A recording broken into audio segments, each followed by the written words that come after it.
یہ جو کہہ رہے ہیں کہ اسحاق ڈار نے یہ کہا ہے کہ آپ جو میٹرو کے حوالے سے بات جو ہو رہی ہے وہ ایک غلط فہمی ہے اور اس میں کوئی ایسی بات نہیں. یہ جو لوگ یہ کر رہے تھے جو اچھا اس کے بعد جب بات آئی یہ جو سی پیک کا ایشو، اسحاق ڈار نے کہا کہ سویلین اور جو ملٹری سائٹ پہ پھر جب بات چیت ہوتی ہے تو پھر سی پیک کا ایشو ضرور آیا تھا، میٹرو کا نہیں آیا تھا.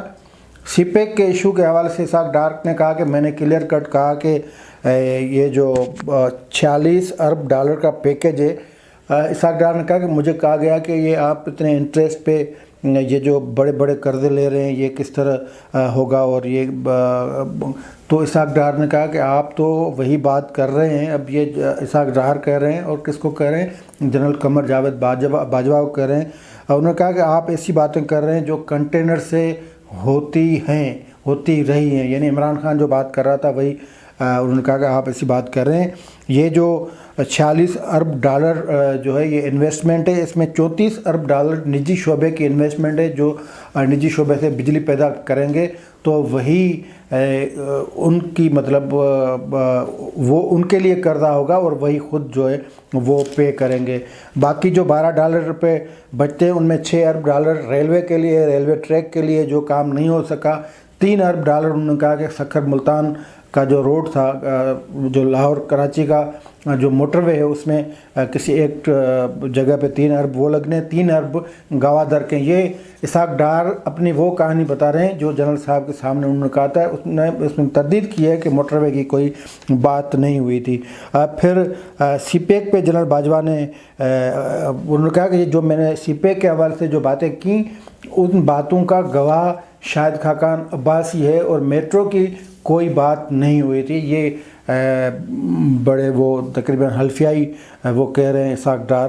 اور جب ویسپا کمیشن وہ بھی یہ اسٹوری میں شامل ہے کہ آرمی چیف نے یہ بات ان صحافیوں کو آف دا ریکارڈ بتائی کہ ویسپا کی جو کمپنی ہے وہ پاکستان میں پلانٹ لگانا چاہتی تھی، لیکن فارن منسٹر نے ان سے کمیشن مانگا.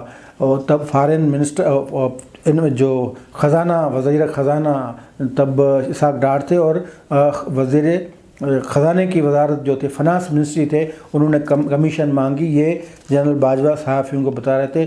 اس پہ اسحاق ڈار کو حیرانگی بھی ہوئی. انہوں نے وہ تقریباً قسم اٹھانے کے لیے بھی تیار ہو گئے. انہوں نے کی کہ یہ میں سمجھا کہ اس کی تردید آئے گی کیونکہ یہ بالکل جھوٹ بولا گیا ہے، وزارت خزانہ کا اس سے کوئی تعلق بھی نہیں تھا، اور میں 4 مرتبہ وزیر رہا ہوں. میں ملک کی جو امانت ہے، خزانے کی امانت، وہ اللہ پاک کی امانت سمجھتا ہوں اس کو، اور کمیشن کا سوچ بھی نہیں سکتا ہوں. پھر انہوں نے کہا کہ کمیشن کے لیے کون کیا کرتا ہے وہ سب کے سامنے ہے. بہرحال وہ انہوں نے کہا کوئی ایسی بات نہیں تھی کمیشن والی، اور یہ جس طرح ملک میں کمیشن لیا جاتا ہے وہ سب کو پتہ ہے. لیکن یہ جو سفیر نے گھٹیا ترین بات کی یہاں پہ ویسپا والے معاملے پہ، اسحاق ڈار نے ایک بہت بڑی بات کر دی. اور اس نے پھر یہ بھی کہا کہ انہوں نے کہا کہ باجوہ صاحب سے میرے اچھے تعلقات رہے اور کافی عرصہ تک رہے جب سے ہمارے بیچ میں کوئی اختلاف نہیں ہوا تھا. لازمی ہے یہ جب حکومت جانے والی تھی، جب اسٹیبل نہیں رہی تو پھر باجوہ صاحب سے اختلاف رہے ہوں گے، اس کی یہ کہہ بھی رہے ہیں اسحاق ڈار. تو انہوں نے کہا کہ اگر سفیر نے یہ بات جنرل باجوہ صاحب سے کہی تو جنرل باجوہ صاحب مجھے کہتے تو میں ان کو کاؤنٹر کرتا، لیکن یہ بات نہیں. اور میری اگر اہلیت یا میرے کام سے جنرل باجوہ صاحب اتنے واقف نہیں تھے تو پھر ان کی جو اہلیت ہے وہ ان پہ بھی سوال اٹھتے ہیں. یہ اسحاق ڈار کہہ رہے ہیں جنرل باجوہ کے حوالے سے کہ پھر ان پہ بھی جو سوال اٹھتے ہیں. آرمی چیف کے پیچھے انہوں نے کہا کہ سب پتہ ہے، اسحاق ڈار یہ کہہ رہے ہیں کہ کیونکہ آرمی چیف کو سب پتہ ہوتا ہے، ایجنسیاں ان کے ماتحت ہوتی ہیں، ساری ایجنسیاں ان کو بھی پتہ ہوتا ہے، یہ ساری ملاقاتیں ہوتی ہیں، تو پہلے یہ بات کیوں نہیں کہی گئی، آج وہ کیوں بات یہ کہی جا رہی ہے. اگر جنرل باجوہ نے یہ بات مطلب انہوں نے کہا کہ جنرل باجوہ صاحب کو یہ بات کرنے سے پہلے سوچنا چاہیے. اب کوئی کہہ سکتا ہے کسی آرمی چیف کے حوالے سے، لیکن اسحاق ڈار نے یہ جرأت کی ہے. پتہ نہیں اسحاق ڈار کا ہوگا کیا. یہ تو ویسے تو ان کے لیے شیخ رشید ہمیشہ کہتے رہتے ہیں کہ انہوں نے اپنے پاؤں پہ خود کلاڑا مارا ہے، انہوں نے دروازے بند کر دیے ہیں، وہ سیاسی موت مر چکے ہیں، لیکن سیاسی جو لوگ ہوتے ہیں وہ موت کے بعد بھی زندہ ہوتے ہیں، مرنے کے بعد بھی وہ زندہ ہوتے ہیں۔ اس کی آپ مثالیں ذوالفقار علی بھٹو بھی ہے، اکبر بگٹی ہے، کئی سیاسی کارکنان ہیں۔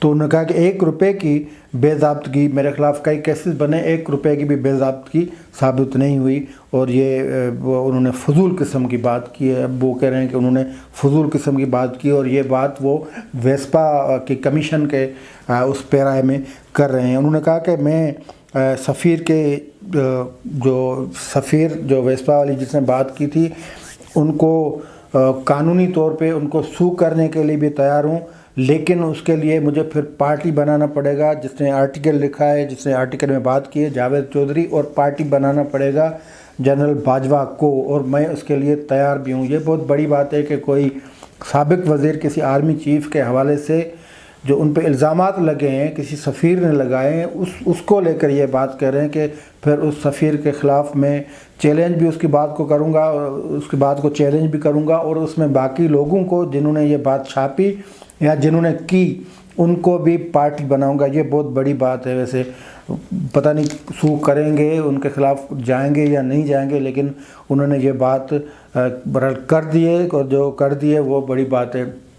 ایک جب سوال کیا گیا کہ جب قرضے یہ آپ نے قرضے اتنے چڑھے ہیں وہ کون بھگتے گا، یہ جاوید چودھری کہہ رہے ہیں آرٹیکل میں، اور جنرل باجوہ کے حوالے سے کہہ رہے ہیں۔